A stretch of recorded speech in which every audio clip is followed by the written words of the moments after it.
We'll attend a Chinese garden party. We'll check out Camp Gladiator. And we'll rediscover a local gem, Cool River Cafe. All this and more coming up About Town.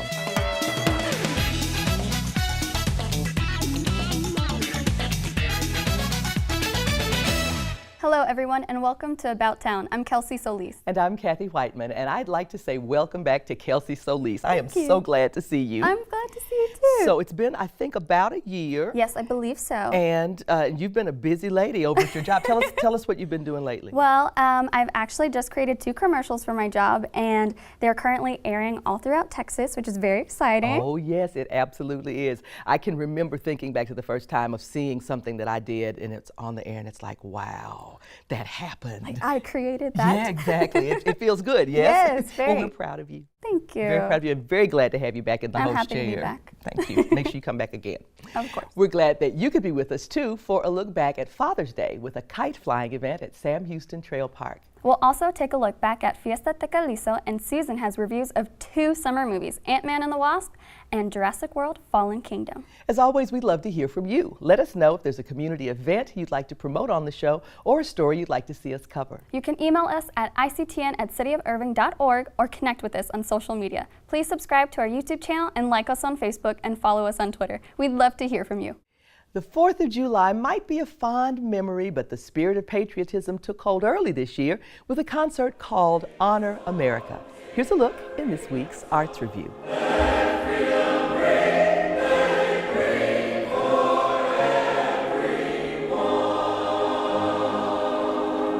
Let freedom ring. 3 simple words that resonated with meaning at the Honor America concert hosted by First United Methodist Church of Irving.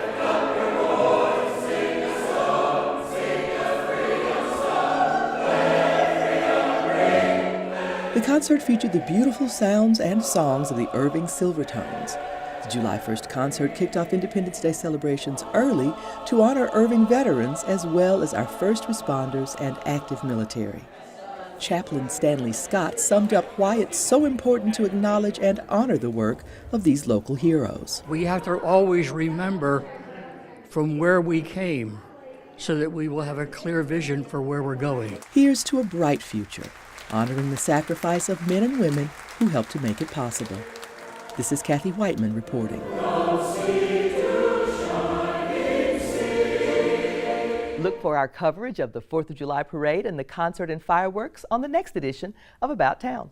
Kids and dads took over Sam Houston Trail Park one bright Saturday morning in June to celebrate Father's Day and create some family memories to cherish as well. Here's Susan Kamyab with more. The Irving Parks and Recreation Department held its annual Father's Day kite flying event at Sam Houston Trail Park. We appreciate all the people coming out and taking a few minutes to be with their children, especially on Father's Day. We picked up this activity online somewhere, and it was a surprise my wife took my son and myself to. And we just built a kite, we decorated it, and we flew it for a little while. My wife found the event online and it seemed like a cool thing to do. I don't think we've ever actually flown kites before. It's really fun to just have him color and draw on the kites and then build it, have a first mistake, second mistake, trying to figure out why it wasn't flying, and then eventually getting it to the point where we were able to enjoy ourselves and have a good time. Parents register for the event online. There's a $5 fee, which includes a create-your-own kite, and after the kids finish decorating, dads and their children enjoy their final product. Most of the time the kids, they love the idea of seeing it fly in the air, something they've created on their own. Yeah. You know, seeing it in the air is pretty cool. That's like the culmination of a lot of hard work in a short span of time. Kind of reminds me of what it's like being a father on the long term, where it's just all these little moments that finally come together and bring a moment of joy. For me, this is what life is all about, you know, showing them new things and, you know, creating memories together. This is why we made the children in the first place. While bonding during this family activity, fathers reflect on what they enjoy most about being a dad. It's imparting everything you've learned all your life to the kids, make them stronger and smarter and give them a better life. It's just filled with like a sense of purpose, I guess. The Father's Day kite flying event allowed parents and their kids to step away from their screens and into the outdoors. I think that It's good that these events are available for fathers and for the kids, and even just families in general, to get outside and be able to do something that probably isn't a normal thing for some people. This one is great because it gives them an opportunity, you know, to, hey, let's celebrate Father's Day, you know, come into our beautiful park and flying kites with your dad. I mean, what else could you want to do on a beautiful day like this? For About Town, this is Susan Kamyab. For more great summer activities, visit cityofirving.org/parks and recreation. A new exhibit in the Irving Arts Center main gallery brought the outdoors inside with work that celebrated 2 Asian art forms. Here's a look at Towne Art's Chinese garden party. Tree branches, artfully arranged with flowers and greenery. Delicate brush strokes that flower into lush scenes of nature. Examples of ikebana, the Japanese art of flower arranging, and the ancient art of Chinese brushstroke painting, converted the main gallery at the Irving Arts Center into an indoor garden, just right for a garden party.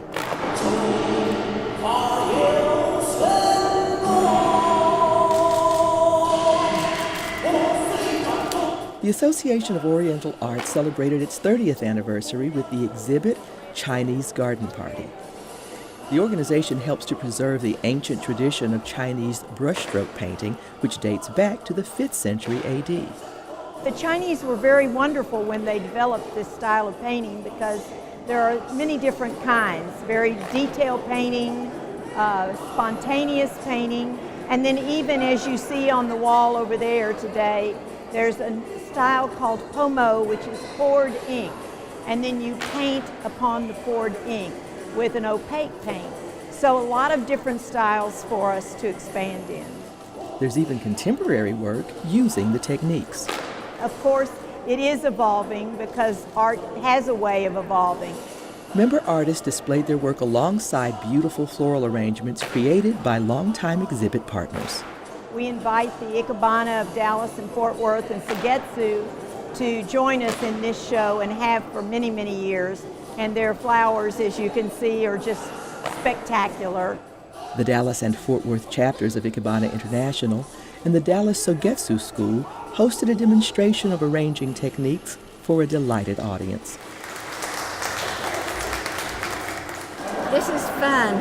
It looks like a... Informal demonstrations around the main gallery encouraged visitors to learn and ask questions.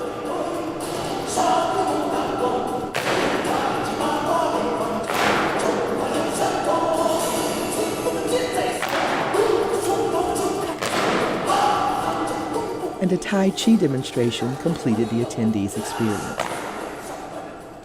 With any ancient art form, there is always the danger of losing the traditions to time and change. We have had a huge loss in membership in the last few years with just people moving, growing older, just natural things. But the organization is determined to rekindle interest by attracting new artists to the art form.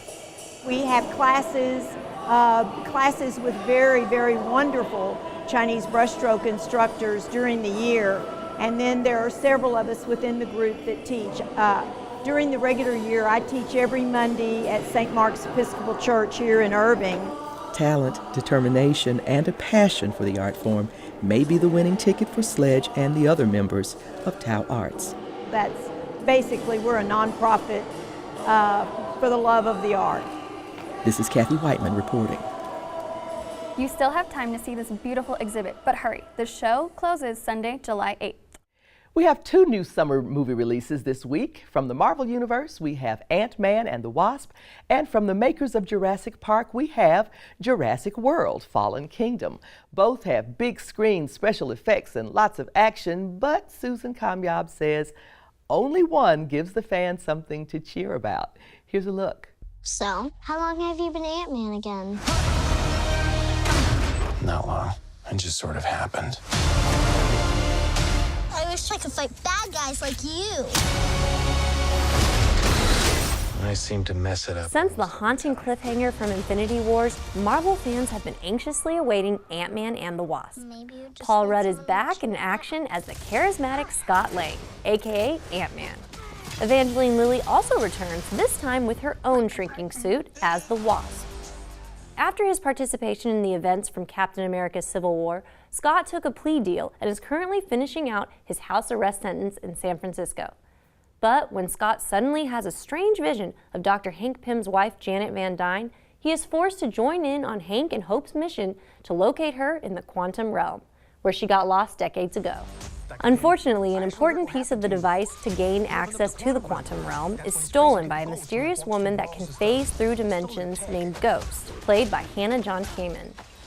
Ant-Man and the Wasp might just be the lighthearted breather fans need after the tragedies of Infinity Wars. The film provides an entertaining ensemble cast.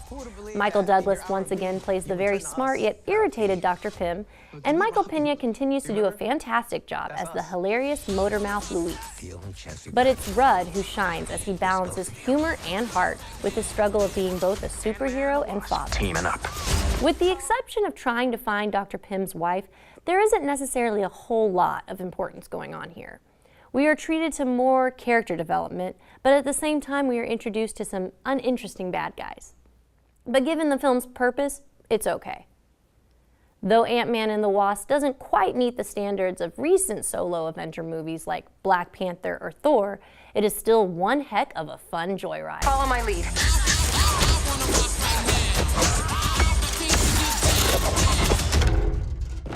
She seems more intense. Get loose now. No.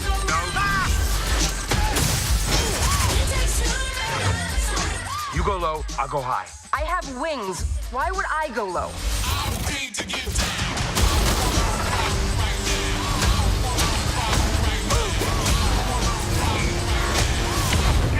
We're gonna die. I don't wanna die. We didn't die!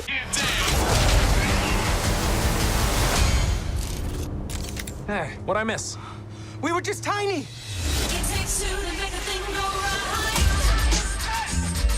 Sadly, Jurassic World Fallen Kingdom was not as enjoyable.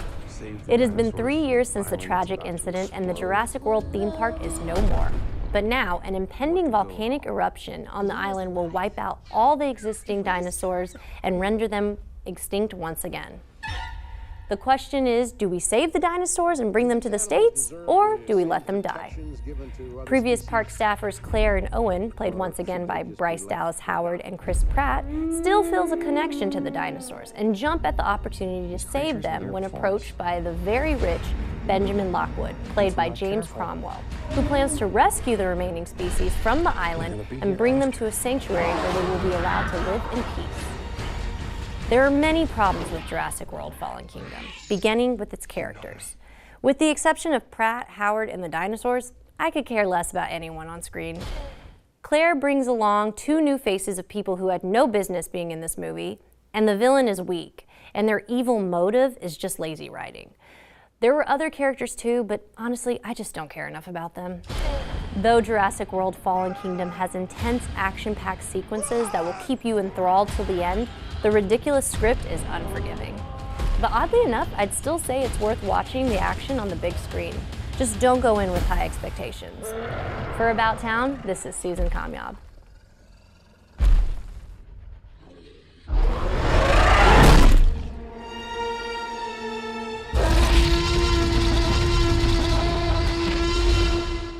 Life cannot be contained.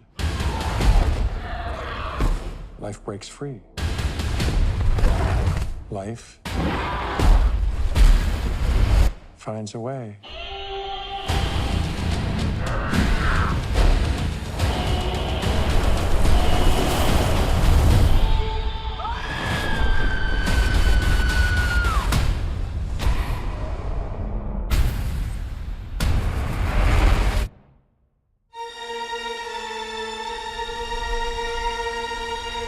Ant-Man and the Wasp and Jurassic World Fallen Kingdom are both currently playing at AMC Irving Mall, Alamo Drafthouse Las Colinas, and Regal MacArthur Marketplace. The Irving Symphony Orchestra and Mariachi Los Camperos has a history of making beautiful music together, which they continued again this year at the new Toyota Music Factory. Here's a look at Fiesta de Callisto. Fiesta Tecalizo brought together the two-time Grammy Award-winning Mariachi Los Camperos and the Irving Symphony Orchestra to the Toyota Music Factory for a vibrant evening of music. You're going to hear the combination and melding of two very, very important types of music, symphonic and mariachi. Basically, it's a Mexican music from the state of Veracruz, of Tamaulipas, of Jalisco. It's a fusion between those different type of music. We have music from several regions of Mexico. The opening number is it's a piece of music that is from the state of Veracruz. People from Veracruz are called jarochos, and the name of the song is Popurrí Jarocho, which means we play several pieces from the state of Veracruz. Both directors enjoyed working together and blending their two genres of music together. They're wonderful musicians, they know their music very well, and that fusion between the mariachi and the orchestra, it's what makes it very special. Oh, it's a great opportunity for us to be here. We are playing in different theaters around the world, but tonight is special for Irving and Los Camperos. While Fiesta Tecalizo is an entertaining event, it's also significant to those involved. I love it because, I'm a symphony orchestra conductor, but I was born in Mexico. So what it means is it's a chance for me to go to my roots and to enjoy the music that I grew up with. It's, to me, a sense of, when you look at Irving, Irving has the most diverse population. And so this is a way for us to incorporate the two major cultures that we have here in Irving, the Hispanic, in this case the Mexican culture, along with the American culture. And so that's what we're doing tonight. It's Americana. Fiesta Tecalizo brought a sense of culture and rhythm to the night. For About Town, this is Susan Comyob. The Irving Symphony kicks off their 2018-2019 season on October 13th with a Latin jazz tour featuring the Mambo Kings. Visit irvingsymphony.com for more details. What's harder than getting up early to work out in the middle of a summer in Texas? Nothing. Nothing is harder than that. So you have to take your hats off to the folks at Camp Gladiator because they inspire folks to do just that, and they know how to make it fun for the whole family. Susan has the story.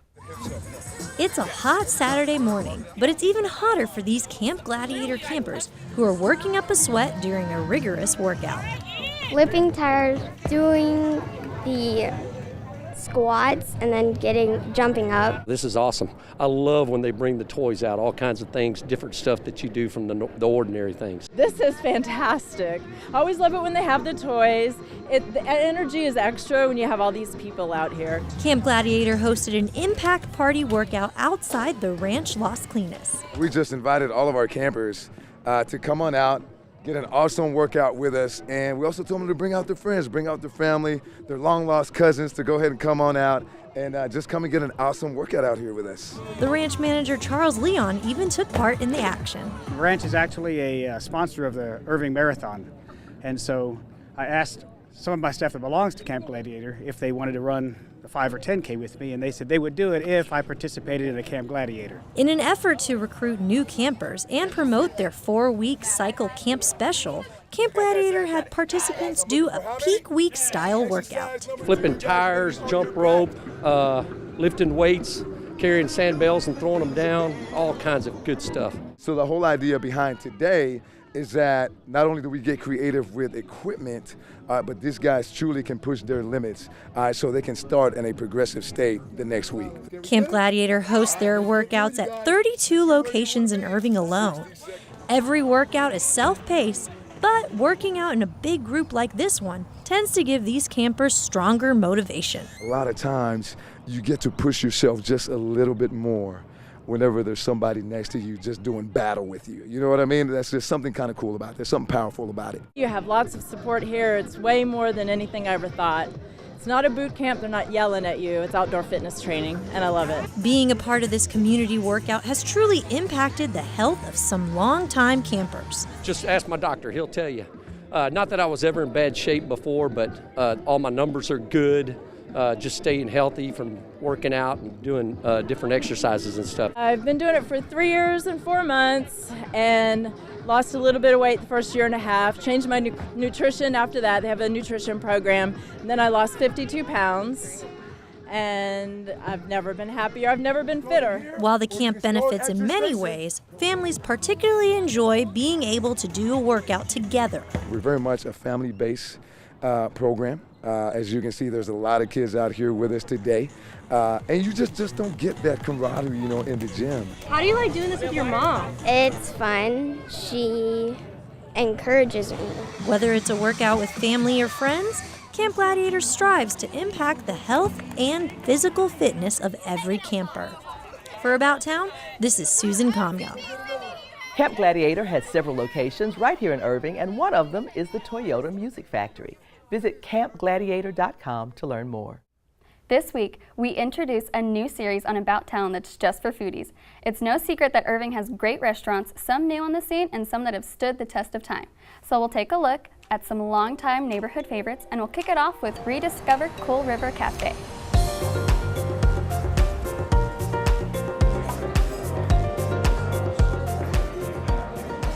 Chef Fernando Rodriguez is making honey-glazed Atlantic salmon, one of the new dishes being served at Cool River Las Colinas. Our menu's been reimagined by Chef Kent Rathbun and our executive chef, Fernando Rodriguez, introducing some flavors that are new to us.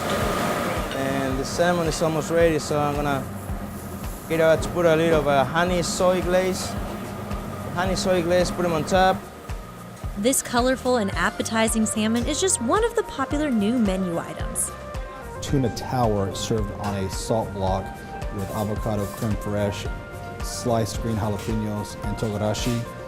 That one's one of my favorites. Also our crab cakes, Maryland crab cakes, pancake breadcrumbs with a Tito's handmade pico de gallo cocktail sauce and Myers lemon remoulade sauce. That is phenomenal.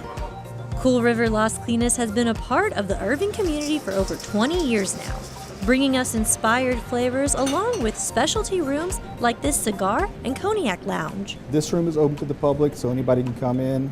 We sell cigars, you can bring your own. We have an extensive cognac list, a scotch list. You can actually dine in this room, beautiful fireplace. So it's good for couples, for business dinners, or just a day off to relax. Guests can also head on over to the restaurant's extensive bar featuring a variety of top-shelf liquors. And if you're a wine lover, stop by on the first Wednesday of each month to explore wines from different regions of the world. Tonight we're doing Sonoma, so I'll have a brand representative come in with 5 different wines. The price is $25 per person. That includes appetizers. She'll do a demonstration, answer any questions. We do a scoring system, which ends up being really, really fun for the guests. There's an endless amount of entertainment and dining options here. And if you haven't visited in a while, it might be time to rediscover Cool River Las Colinas. I still think this is the #1 place to visit. If you haven't visited us, come by soon. For About Town, this is Susan Comyok. Cool River is located at 1045 Hidden Ridge. Learn more at coolrivercafe.com. Here's another look at the wonderful Chinese garden party exhibit closing July 8th in the Irving Arts Center main gallery. And here's a list of other not-to-be-missed events about town.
And here's some more hot fun in the summertime happening about town. Summer Splash is the theme for the second Sunday Fun Day at the Irving Arts Center. The fun kicks off at 1 p.m. on Sunday, July 8th. Don't miss your chance to help shape the future of Irving Parks and Recreation by participating in Let's Play Irving. There's an online survey and 2 public input meetings, Tuesday, July 10th at Lee Park and Thursday, July 12th at Cimarron Park. The meetings start at 6 p.m. Visit cityofirving.org for more information. It's time again for the annual one-act play competition. That's Friday, July 20th at 7 p.m. in Carpenter Performance Hall. Be sure to catch the 3rd generation of young stars as they continue one of Irving's longest parks and recreation traditions. There's also a bonus summer fun day at Irving Arts Center, along with an artist reception for the Kids Arts and Art Connection exhibits. The fun starts at 2 p.m. on Sunday, July 22nd. Call 972-252-ARTS for the details on all Irving Arts Center events. And that's a wrap on this edition of About Town. Thanks for joining us. Please be sure to tune in next time for highlights from the 4th of July parade and the Independence Day concert and fireworks. We'll also have highlights from the Juneteenth celebration with a preview of George Washington Slept Here, the next main stage Irving Las Colinas production. We'll leave you tonight with another look at the Honor America concert. For About Town, I'm Kathy Whiteman. And I'm Kelsey Solis. Have a great evening About Town.